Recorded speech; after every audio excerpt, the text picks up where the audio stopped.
El tema de hoy dice el rechazo a la iglesia como institución, pero a mí me gustaría mejor titularla el rechazo de Dios, de la Biblia y de la iglesia como institución. Hemos comenzado a ver cómo en los tiempos que estamos viviendo, la semana pasada leíamos el versículo que el apóstol Pablo le escribió a Pablo, uno de los versículos que le escribiera, que vivimos en tiempos peligrosos, y nos da las características y las actitudes del hombre y la mujer posmoderno. Y les comentaba qué quería decir posmoderno, y le comentaba de las eras que hemos vivido, las épocas que hemos vivido como seres humanos, y queríamos entender en qué época estamos hoy. La Biblia dice que estamos en los últimos tiempos, después de la venida de Jesús, cuando Él muere y resucita. Han pasado 2000 años, y la Biblia dice que para el Señor 1000 años es como un día, y un día como 1000 años. Han pasado 2 días, estamos en los últimos días después de Jesús, y esto quiere decir que Él está pronto para regresar. ¿Y qué está pasando en nuestros tiempos? Bueno, hemos visto un alejamiento de Dios. Lo hemos estado viendo ya desde hace ratos, como el mundo entero se está alejando de Dios, y aún naciones cristianas, naciones, aún podemos mencionar algunas naciones católicas con una base católica muy profunda y muy fuerte. Aún ellos poco a poco se han ido alejando de las creencias católicas que tenían, y han ido dando lugar a ideas completamente humanistas, donde se rechaza todo lo que tenga que ver con Dios. Se rechaza al Padre, al Hijo y al Espíritu Santo, se rechaza a la muerte y resurrección de Cristo Jesús, se rechaza el nacimiento virginal de Jesús, o sea que Él nació de la Virgen María. Países católicos, muy católicos, como Italia, como España, se están completamente apartando de lo que es Dios, y se han hecho naciones seculares, naciones humanistas, donde el poder es del hombre. Yo por veces cuando miro el deporte, veo que los países centroamericanos y mexicanos, y aún suramericanos también, siempre agradeciendo a Dios cuando hay una conquista, una medalla, un gane, algo, gracias a Dios. Pero los países europeos nunca le dan gracias a Dios. Los jugadores de ellos nunca dicen gracias a Dios, porque han perdido eso. Y aunque ellos eran las naciones católicas antes, ahora ellos han ido perdiendo eso.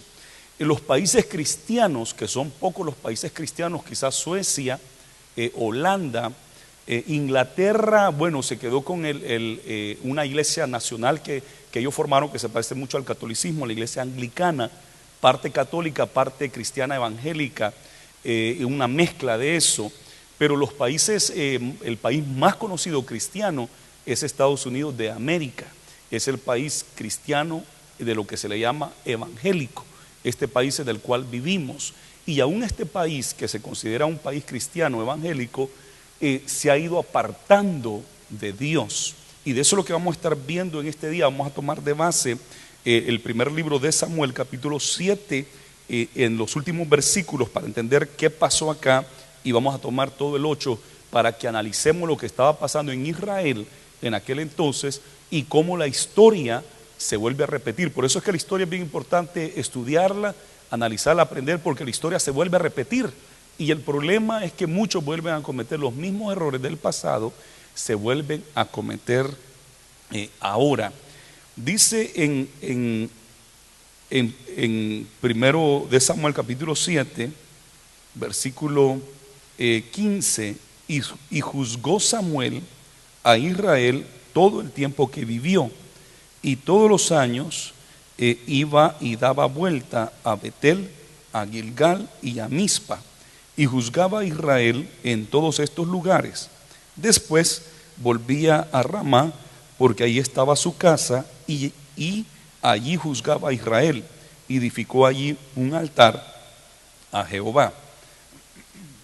Entonces nos dice aquí de que era Samuel el que juzgaba, el que dirigía, el que guiaba a Israel. Samuel fue elegido por parte de Dios aún cuando estaba bien chiquitito. Dios le habló por primera vez, y el sacerdote Elí le dijo: cuando vuelvas a oír esa voz, dile: heme aquí, que tu siervo escucha. Aquí estoy, dime qué necesitas, como qué manda, ¿verdad? Como enseñamos a los niños a decir, no me digas qué, sino di qué manda, heme aquí. Entonces, una manera educada de decirle a Dios qué manda. Entonces Dios le reveló algo bien importante y aparte de eso lo escogió, lo empezó a preparar y fue juez en Israel. Samuel va a ser el último juez de la nación de Israel. El primer líder que ellos tuvieron a nivel nacional fue Moisés y de igual manera era Dios. Moisés hablaba con Dios, la nube se aparecía por el tabernáculo, Dios hablaba con él directamente y entonces Moisés hablaba con el pueblo. ¿Quién estaba gobernando a Israel en ese momento? Dios mismo, y Dios lo hacía a través de Moisés. Después de que Moisés muere, Dios levanta a Josué y de la misma manera como estuve con Moisés, estaré contigo, le dijo Dios a Josué, y Josué gobernaba a Israel de la misma manera, escuchaba la voz de Dios y él le decía al pueblo, esto es lo que Dios manda. Entonces entendemos desde el nacimiento de Israel, Israel se constituye en una nación teocrática. ¿Qué quiere decir teocrática? Para que tengan una idea, nosotros vivimos una nación democrática. Tenemos las democracias de Latinoamérica y de Europa. ¿Qué quiere decir democracia? Demo es la gente y cracia, sistema de gobierno. Entonces, cracia y demo quiere decir en otras palabras, un gobierno por la gente. En Estados Unidos dice es un gobierno por la gente, para la gente, ¿verdad? La gente lo gobierna y es para la gente. O sea que votamos, y por eso las elecciones, porque es una democracia, se vota porque todo el pueblo debe dar su voto, decir qué es lo que quiere y qué es lo que no quiere. Pero Israel no era una democracia, sino que Israel era, ¿qué dijimos? Teocracia. ¿Y qué quiere decir entonces teocracia? ¿Alguien me dice? Rápido ahí. Teo es Dios y cracia es gobierno. Entonces teocracia quiere decir un gobierno por Dios, un gobierno de Dios y para Dios y por Dios. Eso era Israel, el primer país teocrático donde Dios gobernaba. Entonces así estuvieron durante el tiempo de los jueces.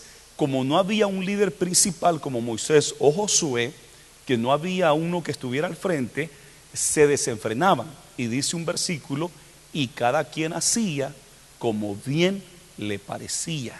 Un poco parecido a lo que está pasando hoy. Cada quien hacía lo que le daba la gana.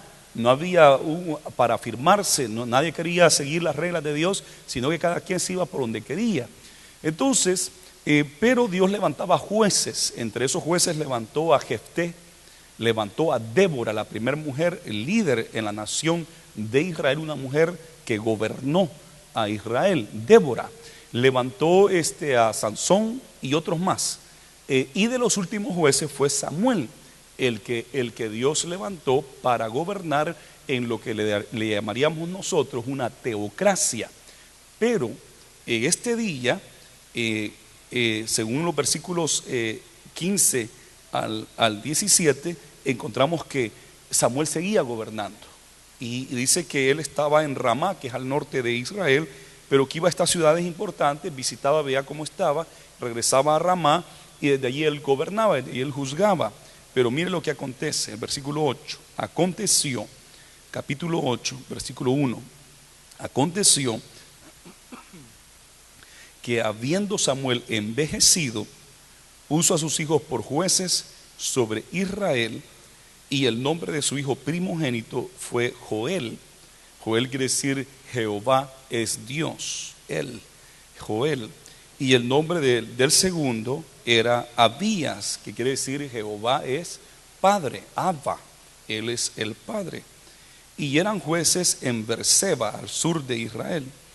Pero no anduvieron los hijos por los caminos de su padre, antes se volvieron tras la avaricia, dejándose sobornar y pervirtiendo el derecho. Pero no anduvieron según los caminos de su padre, sino que hicieron tres cosas. Dice acá que se volvieron tras la avaricia. ¿Qué problema cuando los líderes de la iglesia, cuando los líderes de una nación se vuelven tras la avaricia? Qué problema más terrible, de verdad. Eso lo llevó a que se dejaran sobornar y esto lo guió o los dirigió a que pervirtieran el derecho. Eso quiere decir que no hicieran justicia. Preferían hacerle justicia a la gente que le daba más dinero. Los que tenían dinero, a eso sí les hacían, les daban a favor de ellos. Pero al pobre, a la viuda, al desamparado, si alguien le quitaba el terreno, no importaba. Si ese que le quitó el terreno le daba una parte a él, no hay problema, que se lo quite. Entonces pervirtió el derecho, pervirtieron la justicia. Así también es el mundo. El mundo es así. Pero lo que nos llama la atención es que eran hijos del profeta de Israel. Eran hijos cristianos, para nosotros serían cristianos. Ellos eran seguidores de Jehová, Dios de Israel. Incluso sus nombres: Jehová es Dios, Joel, Jehová es Dios, y Abías, Jehová es Padre, Abba, Él es Padre. Pero no le hicieron honor a sus nombres que el papá le había dado. Tampoco siguieron los caminos de Samuel, y esto es doloroso, porque a Elí, que era el sacerdote antes de Samuel, Dios lo castigó y le dijo: voy a destruir a tus hijos, porque tus hijos andaban de la misma manera, robando dinero de la gente, de las ofrendas que traían. Ellos les exigían las ofrendas, ellos se quedaban con las ofrendas, y aparte de eso andaban involucrados en fornicaciones y adulterios, ya que tenían relaciones con las mujeres de Israel. Entonces andaban bien corruptos, y Elí miraba esto. Elí lo estaba viendo y no decía nada. Entonces Samuel, cuando era muy pequeño, cuando el Señor le habló por primera vez, le dijo: esto y esto voy a hacer con Elí.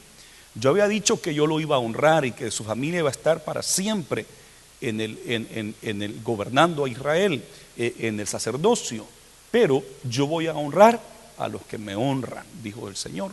Y de allí el Señor le quitó la vida a esos dos muchachos, y cuando el papá se dio cuenta, era un hombre gordo, y cuando se dio cuenta que se habían llevado el arca del pacto, que era muy sagrado para Israel, los filisteos, cuando escuchó eso, se fue para atrás en su silla y se desnucó y murió en ese instante. Entonces uno esperaba que los hijos de Samuel fueran hombres rectos, porque si los hijos de Elí no fueron rectos, se esperaba que Samuel no iba a hacer lo mismo. Pero ¿qué pasó? Salieron igualitos a los hijos de Elí. ¿Y por qué Dios no castigó a Samuel como castigó a Elí? La razón que Dios castigó a Elí, porque Elí no los estorbaba. No quería lidiar con la gritería, con el problema, no quería lidiar con esa situación de corregirlos, porque eran rebeldes y quizás le gritaban o a saber qué. Pero él inmediatamente tenían que haberlos puesto en disciplina. Le había dicho: ustedes dos se me sientan, y ustedes no pueden ser ministros en Israel. Ustedes se van a ir a la banca a sentarse, y yo voy a poner a otros que sean los líderes. Pero no tuvo valor de hacer lo recto, y por eso es que el Señor los castigó.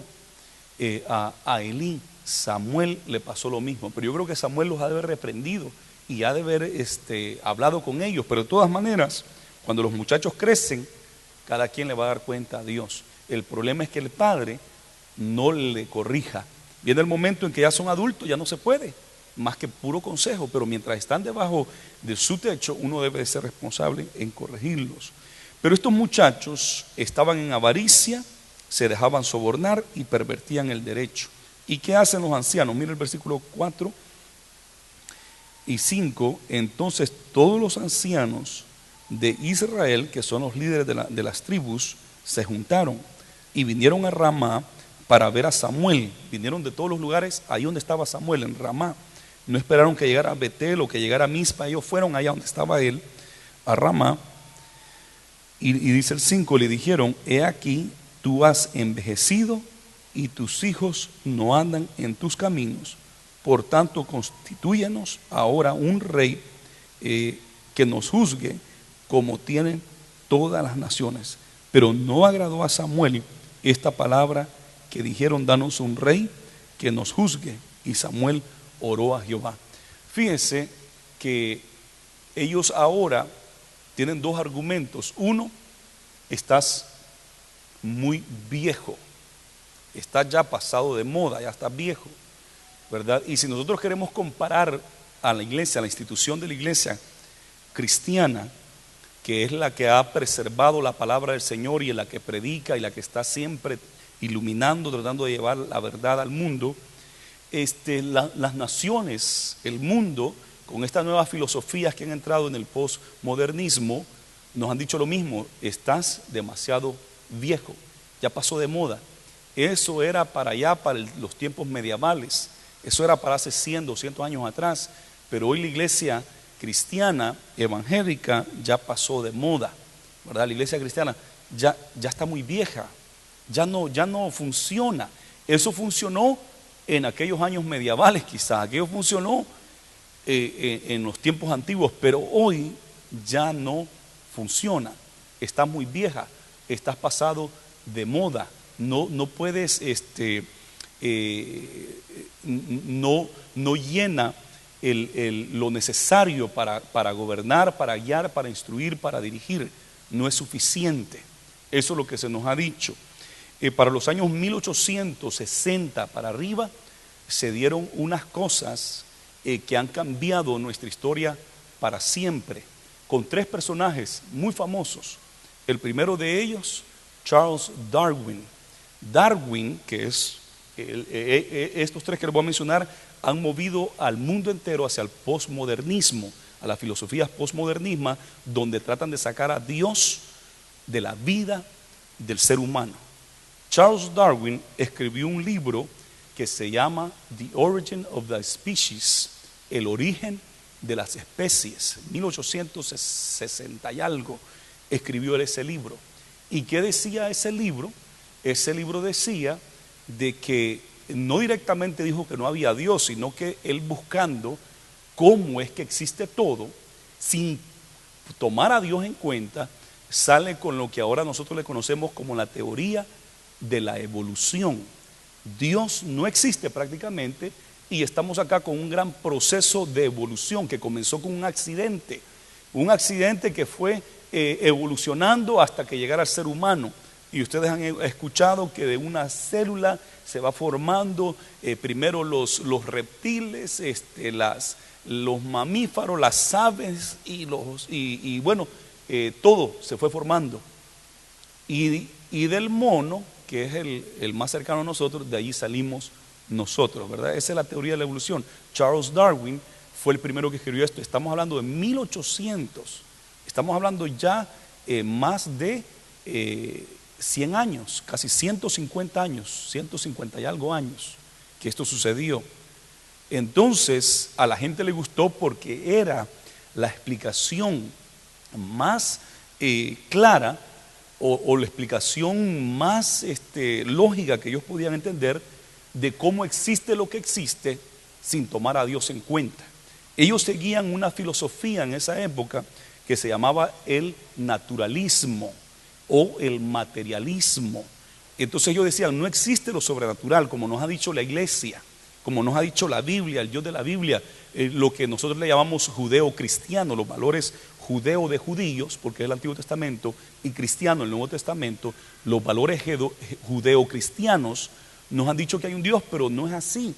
Lo que existe nada más es lo natural, lo que se puede ver, lo que se puede tocar, lo que se puede palpar. Y nosotros los cristianos y los judíos decimos que no, que existe lo sobrenatural y que Dios es sobrenatural y que existen los milagros y los prodigios y las señales, que es sobrenatural. Ellos decían, no, eso no puede existir, eso no es científico, eso no es correcto. El naturalismo también se le llama materialismo. ¿Y qué es el materialismo? No crea usted, no piense en carros o casas, eso, no estamos hablando de eso, de la gente materialista, no. El materialismo es los que decían que solamente existe la materia. ¿Y qué es la materia? La materia es lo que es sólido, lo que es líquido, como esta que tengo acá, lo sólido, lo líquido, ¿y qué más? Y el gas, el oxígeno. No lo vemos, pero lo estamos respirando. Entonces, en todo el universo, lo único que existe es lo sólido, que podemos ver acá, podemos tocar, lo líquido, que es el agua, y otras clases de líquidos que hay, y los gases, oxígeno, hidrógeno, todo eso, helium, todo eso. Entonces dijeron, solo eso existe. Aparte de eso no hay nada más.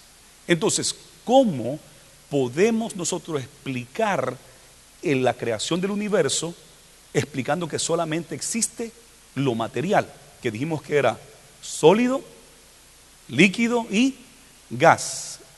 Solo eso, usando esas tres cosas, ¿cómo podemos explicar lo que vemos ahora? Eso quiere decir que teníamos que sacar a Dios de la ecuación, porque Dios no es natural, Dios es sobrenatural. Entonces saquemos a Dios afuera y nomás concentrémonos con estas tres cosas. Y la mejor explicación, tomando en cuenta estas tres cosas, fue la teoría de la evolución, que siempre al comienzo deja un gran vacío.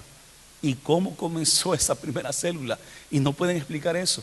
Oh, es que hubo un Big Bang. Y sí, pero ¿y qué causó el Big Bang? La gran explosión hace millones de años que dio inicio al universo, y no hay manera. Está hueca y vacía esa filosofía. Pero ellos pusieron ese primer fundamento. No hay Dios, y todo lo que existe es por lo material, lo que podemos ver. Fíjense que en este libro, no voy a usar la Biblia para no confundirlos, pero cualquier libro, incluyendo la Biblia, pero en este libro es materia, ¿verdad? ¿Qué tenemos acá? Papel. ¿Y el papel de qué está hecho? ¿Ah? De los árboles, ¿verdad? Hacen el papel y otras cosas. ¿Qué más tenemos acá? ¿Qué es material? La tinta, color negro, color rojo, diferentes colores, eso es material. Pero cuando yo leo esto, en el mundo existen muchos tipos de gobierno: la monarquía, la democracia, el comunismo, la teocracia. ¿Eso es materia? No, la información que está allí no es materia, porque no es ni líquido, no es ni gas, ni sólido. Entonces no es materia, eso es la inteligencia, es la comunicación. Y ellos ahí se traban, porque como esta cosa que es material tiene esta información, la inteligencia. Y eso todavía no lo han podido explicar bien ellos. Ellos tratan de decir que son químicos en nuestro cerebro que se juntan ahí, se revuelcan y qué sé yo, y que de ahí salen los pensamientos. Pero no, Dios nos ha hecho a su imagen y semejanza, y nos ha dado conocimiento, nos ha dado inteligencia, nos ha dado poder. Gloria a Jesús. Démosle ese fuerte aplauso al Señor. Estás viejo, le dijeron a Samuel. Los valores familiares, los valores éticos y morales que están basados en el sistema judeocristiano, que es la Biblia, que la tienen los católicos, la tienen los cristianos evangélicos, todo eso ellos dijeron fuera de moda, está viejo, no funciona. Ese fue el primero. Charles Darwin puso una base para el mundo en el que estamos viviendo ahora. El segundo fue Sigmund Freud, el padre de la psicología moderna. Sigmund Freud, él también hizo todos sus estudios sin tomar en cuenta a Dios. Descubrió muchas cosas buenas: la conciencia, la preconciencia, la subconsciencia, cosas buenas. Pero él sacaba a Dios afuera de esto y salió con unas cosas bien extrañas, bien extrañas. Podemos captar algunas cosas de Charles Darwin que estuvieron buenas, que nos ayuda para entender mejor el mundo material, pero qué gran error al sacar a Dios de allí. De Sigmund Freud podemos sacar algunas cosas buenas también, pero mucho de lo que él hizo completamente erróneo. Aún profesores en la actualidad, cuando yo estudié en la universidad, no se basaban mucho en Freud, aunque lo tenían que estudiar y tenían que mencionarlo porque preparó ahí un camino, pero miraban que tenía muchos vacíos y hasta creían que estaba un poco mal de la mente porque salió con unas cosas de loco. Ese fue uno que ayudó para formar el mundo en el que vivimos ahora, el mundo postmodernismo. Y el otro es otro bien famoso que se llamó Charles Marx. Marx, ¿qué hace Marx? El marxismo, que también se le conoce como el comunismo. Y empezamos a ver naciones para finales de 1800 queriendo hacer el comunismo, un gobierno. Miramos a la Unión Soviética trabajando fuertemente en el comunismo. Cuba, nos tocó aquí en Latinoamérica, Cuba, que se hizo comunista, la China. ¿Y saben cuál es la base del comunismo? Que fue una de las palabras de Marx cuando formó el comunismo. Él dijo: la religión es el opium ¿de qué? De las naciones. ¿Escucharon esa frase? Esa frase es bien famosa. La religión es el opium de las naciones. El opio era la droga de 1800, era bien famosa el opio. Hoy podemos decir la religión es la marihuana de las naciones. O sea, la religión te vuelve loco. Es una droga que te mantiene tonto, te mantiene menso, te mantiene mal. Entonces, ¿qué hay que hacer entonces para poder liberarse de eso? Para poder ser inteligente y salir adelante, hay que dejar la religión, hay que dejar a Dios afuera. Tenemos que sacar a Dios, y eso es el comunismo. Por eso es que cuando Fidel Castro toma Cuba con el Che Guevara argentino que llegó a ayudarle y forman esa gran revolución, lo primero que hacen es sacar a la Iglesia Católica Romana, porque era un gran problema. Y con eso, con la Iglesia Católica Romana, se fueron también nuestras iglesias. La Iglesia de Dios Pentecostal MI, que es nuestra iglesia, estaba allí desde 1928, y a nuestra iglesia también la suprimieron y no le dieron libertad a la Asamblea de Dios y a todas las demás iglesias que estaban ahí. Todos los que estaban ahí, adventistas y todos, y tuvieron que suprimirlo, no darle libertad. ¿Por qué? Porque el fundador de ellos, el filósofo de ellos, había dicho que la religión es el opium, la droga de las naciones. ¿Se dan cuenta de lo que está pasando? ¿Se dan cuenta en qué tiempo estamos viviendo? Darwin dice: no hay Dios, venimos por la evolución y del mono salimos nosotros.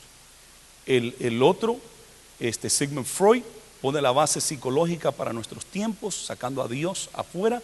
Los estudios sociológicos y psicológicos ya no se toman a Dios en cuenta. Y el comunismo, sacar a Dios, gobiernos comunistas. Se oye bien bonito, todo en común, que el doctor, como el jardinero, como el especialista, como el campesino, que todos tengan lo mismo, que todos tengan igualito. Hay que quitarle el dinero a todos y hay que distribuirlo igual a todos. Entonces en Cuba y en estos países, a todos igual, un poquito de arroz, un poquito de azúcar, un poquito de carne, si es que hay, y así, bien bonito el comunismo. Pero el problema es que el hombre es malo del corazón.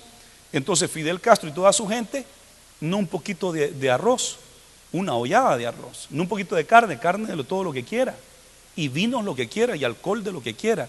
Pero la gente allá, un poquitito de frijoles, habichuelas como le dicen ellos, un poquitito nada más, y los otros haciéndose más ricos, igualito, según que iban a pelear por justicia social y terminan iguales. Ahora, dentro de los países como los nuestros, siempre hay dos ideologías. La ideología conservadora, que son los que se quieren mantener con los valores judeocristianos, dicen no al matrimonio homosexual, dicen no al aborto, dicen no a muchas cosas inmorales, y quieren mantener las bases sólidas del fundamento de la nación. Y está el otro grupo, que son los liberales, los progresistas, que lo que quieren es ir cambiando el sistema de valores judeo-cristiano y le dando libertad al matrimonio homosexual, apoyan el aborto, pelean fuerte por el aborto. Son los mismos que después se enojan cuando alguien mata a un animalito, y hacen un gran problema cuando matan a las ballenas o algo, pero que maten a los niños no hay problema en el vientre de la mamá.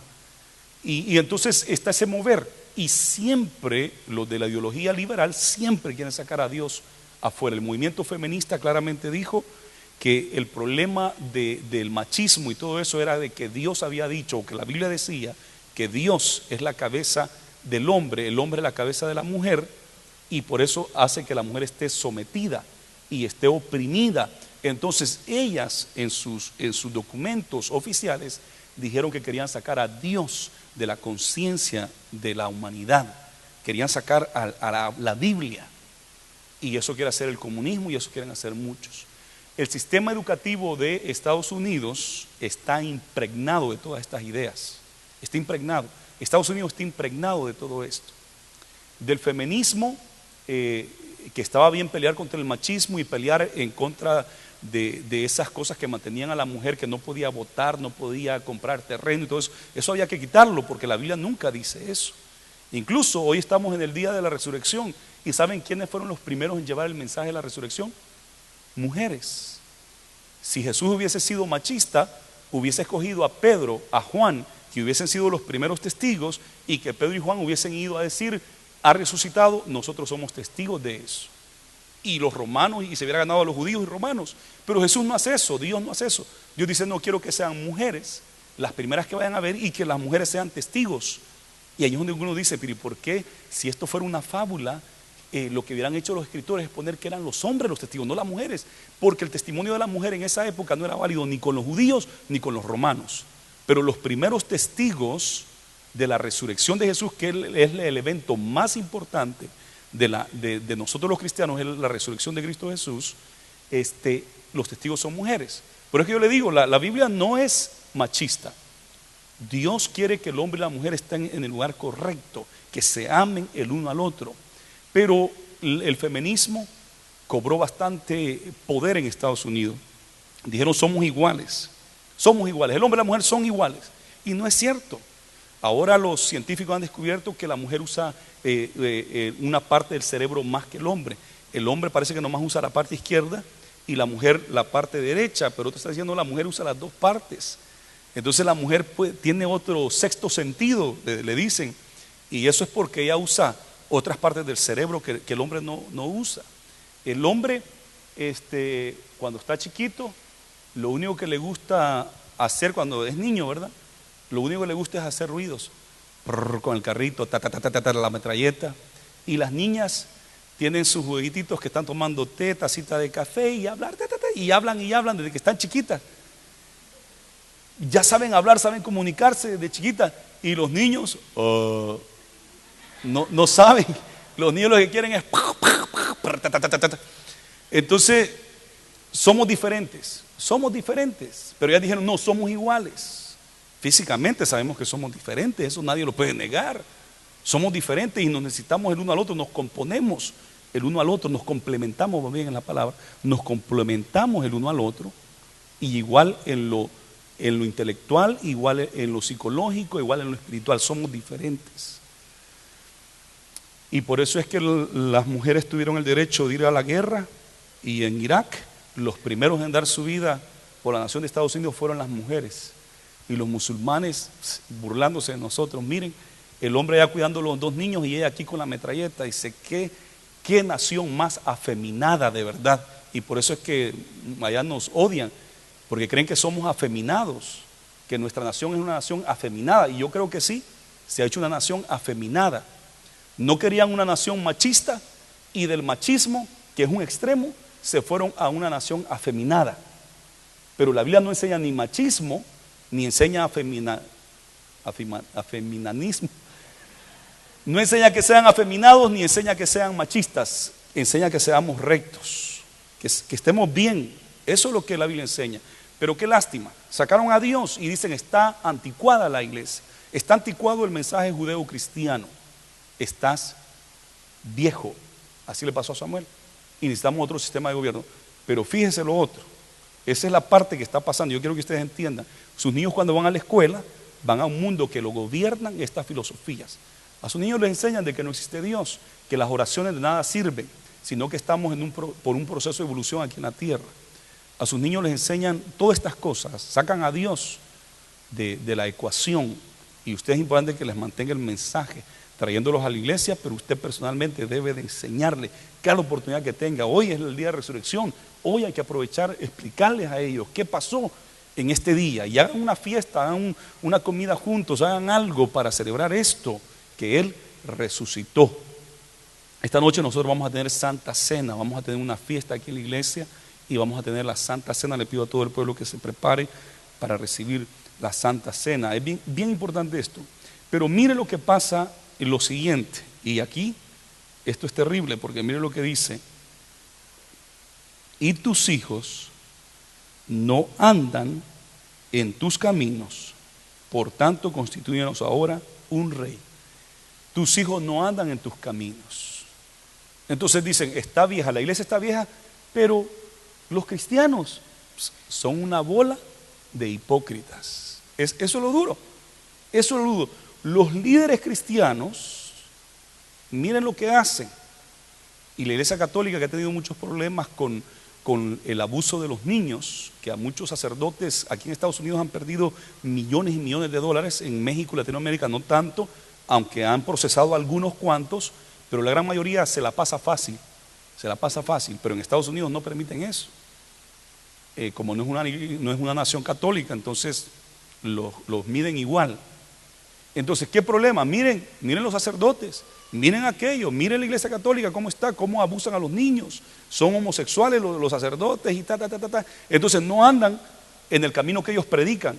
Dejad a los niños venir a mí, dice siempre el Papa cuando llega a uno de nuestros países. Y siempre hay niños alrededor de él. Dejen a los niños venir a mí y no se los impidáis, porque de los tales es el reino de los cielos. Y los sacerdotes en las parroquias, los líderes religiosos de nuestras ciudades, abusando sexualmente de los niños. Entonces, ¿qué problema? Ahora, bien fácil para nosotros evangélicos señalar a los católicos, pero ¿y qué con los pastores nuestros y los líderes nuestros? Y la gente que está diciendo que nosotros estamos anticuados, que el mensaje judeo-cristiano está anticuado, está esperando que nuestros líderes principales caigan para inmediatamente decir, no andan como ellos dicen que deben de andar. Le pasó a aquel evangelista famoso que impactó a Estados Unidos y impactó también a Latinoamérica, Jimmy Swaggart. Cuando Jimmy Swaggart cayó en adulterio, en fornicación, fue devastador eso, porque Dios lo había levantado de una manera poderosa a Jimmy Swaggart. ¿Alguien escuchó de Jimmy Swaggart? Todavía hay algunos cuantos, ya hay una nueva generación que no escuchó de él, pero lo de los 80, los que sirvieron al Señor en los finales de 70, 80 que ya estaban, saben quién es Jimmy Swaggart. ¿Y qué pasó cuando cae? Un problema nacional e internacional y rápido, periódicos, noticias y todo, cayó en pecado. Miren, y supuestamente tenemos que escucharles, supuestamente que hay que aceptar a Cristo Jesús porque Él cambia la vida, y él y sus líderes, Samuel, estás viejo y tus hijos son unos grandes sinvergüenzas, unos grandes pecadores, y tú quieres que Dios nos gobierne, tener una teocracia. No, nosotros queremos ser como las demás naciones, queremos un rey como las demás naciones. Qué terrible, esto es terrible. A los cristianos le ha pasado varias veces, varios líderes. Y si hablamos de las iglesias locales, igual hay muchos pastores en las iglesias locales de nuestra ciudad, de nuestro condado y de nuestro país que han caído en pecado de adulterio, de fornicación, de robo de dinero y en otras cosas terribles. Es terrible. Entonces nosotros queremos que la gente siga atendiendo al mensaje judeo-cristiano, y con la clase de testimonio que estamos dando como cristianos, eso es vergonzoso. Y la gente no nos va a hacer caso así. Samuel tuvo que al final dejar que pusieran el rey. Dios le dijo, está bien, déjalo que pongan el rey igual que las demás naciones. Eso sí, darles una advertencia que ahorita la vamos a entrar a ella.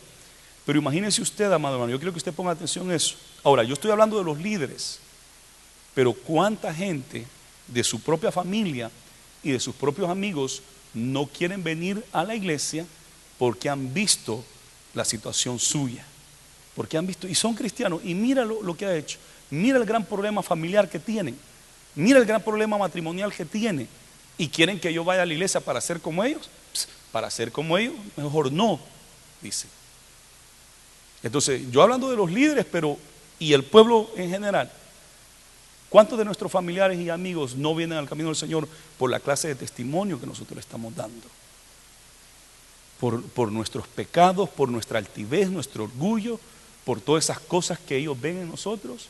Cuando el mensaje de Cristo Jesús dice, aprended de mí que soy manso y humilde. Cuando el mensaje de Cristo Jesús dice que los adúlteros no entrarán al reino de los cielos. Entonces, amados hermanos, examinémonos. Yo quiero que este mundo que está perdido, que ha avanzado bastante en la confusión y alejándose de Dios. Estados Unidos ha avanzado bastante alejándose de Dios. Pero yo quisiera que ellos escuchen nuestro mensaje, el mensaje judeo-cristiano, el mensaje que hay un Dios verdadero que nos ama y nos ha dado leyes, estatutos y principios los cuales tenemos que nosotros vivir por ellos y vivir en santidad, pero nosotros tenemos que examinarnos. Bien fácil ver a los líderes de los católicos, bien fácil, ¿verdad?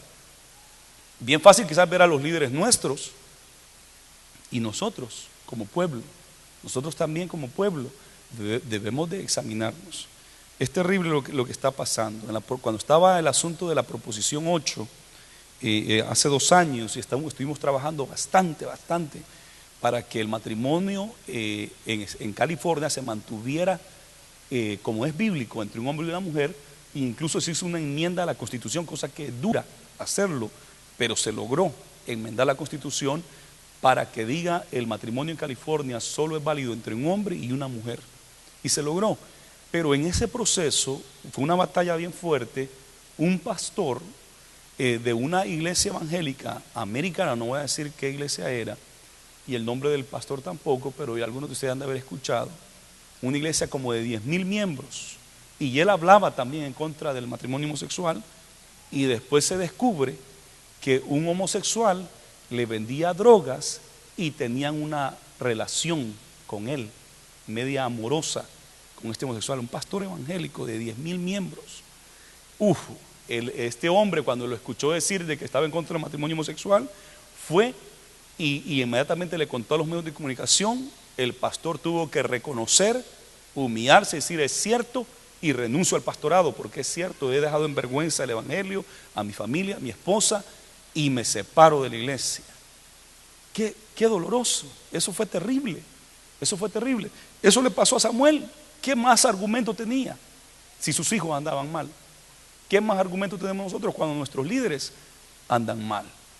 Que el Señor nos ayude, que el Señor nos dé de su poder, de su gracia cada día, y que nosotros seamos valientes, esforzarnos a ser valientes y mantenernos como el Señor nos manda que lo hagamos. Tenemos que tratar de dar un buen testimonio. Continuamos acá. Dice, entonces ahora quieren un rey. Esto quería decir que ya no iban a ser una teocracia, sino que ahora iban a ser una monarquía, que quiere decir gobernado por un solo hombre. Mono es de uno, monarquía, un rey, un hombre que tomara las decisiones, y ya no Dios el rey, porque mire lo que continúa aquí diciendo, pero no agradó a Samuel esta palabra que dijeron, danos un rey que nos juzgue.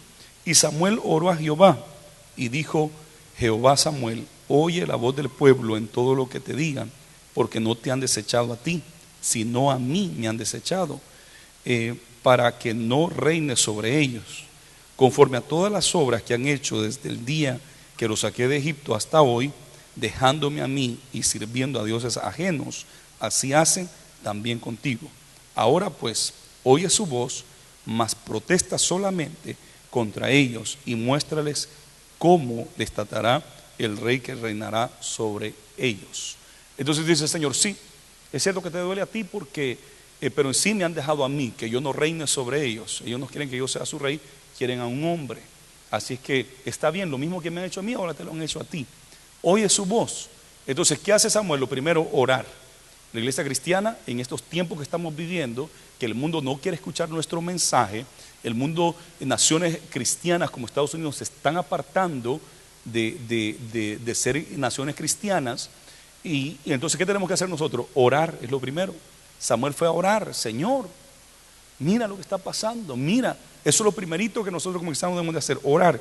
Y por eso estamos siempre motivando al pueblo y instruyéndole a que oremos, siempre motivando la oración.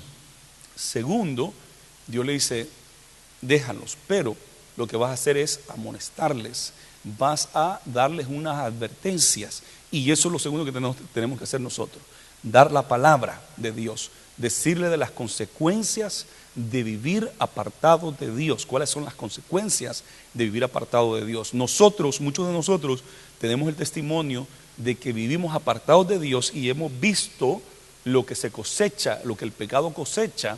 Hemos visto las consecuencias del pecado, y ahora que estamos en el Señor hemos visto también la bendición de ser parte de Él, y por lo tanto tenemos autoridad para decirles qué es lo que pasa cuando uno está fuera de Dios. Aparte tenemos la autoridad de la Biblia y del Espíritu Santo que nos dice qué es lo que pasa cuando el hombre desecha a Dios, cuando el hombre no quiere que Dios le gobierne, cuando el hombre no quiere que Dios gobierne su vida. Y mire lo que le dice, versículo 10, y refirió Samuel todas las palabras de Jehová al pueblo que le había pedido rey.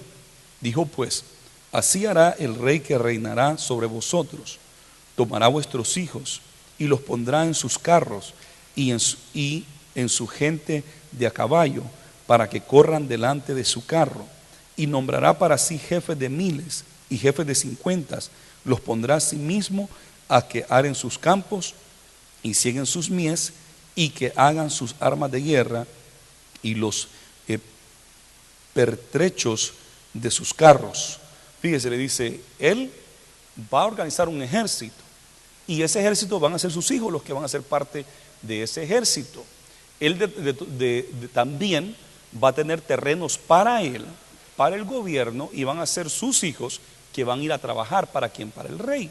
Y en asuntos de mecánica y asuntos de campo, él va a cuidar de su bienestar. Y eso pasa muchas veces con los reyes, con los líderes, buscan su bienestar. Las Fuerzas Armadas tenían que organizarse para el bienestar de la nación, para cuidar la nación, pero muchas veces las usan para cuidar sus bienes, y especialmente los dictadores las arman, estas Fuerzas Armadas, para cuidar de que nadie lo derroque al presidente, para cuidarse él y quedarse ahí en el reinado por muchos años como presidente, por muchos años. Y él está diciendo, esto es lo que va a pasar con ustedes. Tomarán también, dice el versículo 13, a vuestras hijas para que sean perfumadoras, cocineras y amasadoras. Asimismo tomarán lo mejor de vuestras tierras, de vuestras viñas y de vuestros olivares, y lo dará a sus siervos. Diezmará vuestro grano y vuestras viñas para dar a sus oficiales y a sus siervos. Israel tenía que dar su diezmo a Dios, pero además de dar su diezmo a Dios, ahora iba a venir el rey que iba a diezmarles también. Así como ellos daban el diezmo a Dios, la 10ª parte, ellos se quedaban con el 90, pero ahora iban a quitarle otro diezmo que sería para el gobierno, para el rey y sus oficiales. Y continúa aquí diciendo, tomará vuestros siervos y vuestras siervas, vuestros mejores jóvenes y vuestros asnos, y con ellos hará sus obras. Diezmará también vuestros rebaños, y seréis sus siervos, y clamaréis en aquel día a causa de vuestro rey, que os habiereis elegido, mas Jehová no os responderá en aquel día. Pero el pueblo no quiso oír la voz de Samuel, y dijo, no, sino que habrá rey sobre nosotros. Nosotros seremos también como todas las naciones, y nuestro rey nos gobernará y saldrá delante de nosotros y hará nuestras guerras. Así que aún de la advertencia que se le dio, todo esto va a pasar, aún así ellos dijeron, no, pues está bien, no hay problema, lo que queremos nosotros es ser como las demás naciones. Ya no queremos ser como Israel, ya no queremos ser una nación teocrática, queremos ser una nación como las demás. Y ellos eran un especial tesoro. Está bien, dijo Dios, porque mire lo que dice el versículo 21, y oyó Samuel todas las palabras del pueblo, y las refirió en oídos de Jehová. Y Jehová dijo a Samuel, oye su voz y pon rey sobre ellos. Entonces dijo Samuel a los varones de Israel, idos cada uno a vuestra ciudad.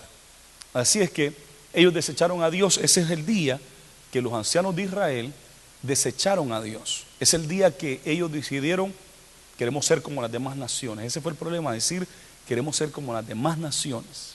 Eso es lo que ha pasado hoy en día. Queremos ser como las demás naciones.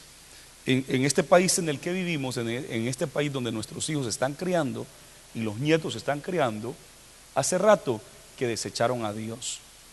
Hace rato que empezaron a sacar a Dios de la vida civil de esta nación. 1962, la Corte Suprema de Estados Unidos tuvo que tomar una decisión y decidir de que ya no más harían oración y lectura bíblica en las escuelas, porque todos los días de lunes a viernes, cuando se daban las clases en Estados Unidos, y aún sábado en algunos casos, se leía de las Sagradas Escrituras. Cada día se leía de las Sagradas Escrituras. Imagínense usted una nación donde se lee las Sagradas Escrituras antes de comenzar las clases. No había tanta delincuencia, no habían pandillas, no habían tanta cosa, pero en 1962 sacaron la lectura bíblica. 1973 la Corte Suprema tomó otra decisión también, donde decidió de que iba a ser legal que la mujer abortara, y se le dio cabida al aborto como algo natural y normal. y empezó una decadencia terrible, 1960 y 70 y los 80, una decadencia terrible de la cual no nos hemos recuperado. Completamente, a Dios se ha sacado afuera. Y hoy estamos viendo la cosecha de haber sacado a Dios afuera de nuestra vida civil, de nuestra vida cívica. Estamos viendo la delincuencia, cómo se ha aumentado. Niños que entran armados a las escuelas cada año. Cuando sucedió la primera vez, nos asombró a todos. Cuando la primera vez sucedió que un niño entró con una pistola, mató a varios compañeros y al final se mató él. Qué terrible, primera vez que nos pasaba. Pero de allí para acá ha ido aumentando eso y cada año se reportan 2 o 3 casos de eso. Ya este año ya pasó una vez y a saber cuántas más va a pasar. ¿Qué está sucediendo? Bueno, se ha sacado a Dios y eso es lo que está pasando. Nosotros como iglesia debemos de mantener orando y dándoles el mensaje, la advertencia, la amonestación. Tenemos que hacerlo, pero examinémonos también qué testimonio nosotros estamos dando como cristianos. ¿Está haciendo el efecto la palabra de Dios en nuestras vidas? Que el Señor nos ayude a dar un buen testimonio. ¿Por qué no inclinamos nuestro rostro? Padre eterno, gracias por tu palabra que es verdadera, Señor. Es verdadera, es fiel y es eficaz. Y nos has iluminado acerca de los tiempos terribles y difíciles que estamos viviendo. Tiempos sumamente peligrosos, Señor, y la maldad se ha multiplicado, tal y como tú habías dicho. La maldad se multiplicará y debido a la maldad el amor de muchos se enfriaría, y que si tú no acortares los días, aún los escogidos tendrían el peligro de caer y de ser engañados, Señor. Pero te pedimos que nos ayudes a no claudicar. Ayúdanos a agarrarnos de tu palabra, porque sabemos lo que es verdadero y lo que es justo.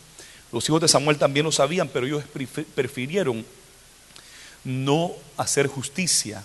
Pero nosotros queremos escoger hacer justicia a pesar de que nos afecte, a pesar de que nos critiquen y que nos miren mal, Señor. Nosotros queremos hacer tu justicia y queremos hacer lo que es bueno y recto delante de ti, Señor. Yo le pido a la iglesia que mantenga su rostro inclinado, pensando, meditando en lo que hemos hablado, y quiero hacer la invitación a nuestros invitados de hoy o hermanos que están aquí en medio de nosotros que no han aceptado a Cristo Jesús o que antes caminaban con Jesús y se han apartado, que quisieran reconciliarse o aceptar a Jesús. Hoy es el día de salvación. Hay alguien acá que necesita decirle: Jesús, yo quiero de ti. Yo no quiero una religión vacía y falsa. No quiero vivir en este mundo, en esas situaciones que el mundo está viviendo. Quiero agradarte a ti. Hay alguien acá. Lo primero que hay que hacer es entregar su vida a Jesús, aceptarlo como su Dios y su Salvador. Es lo primero.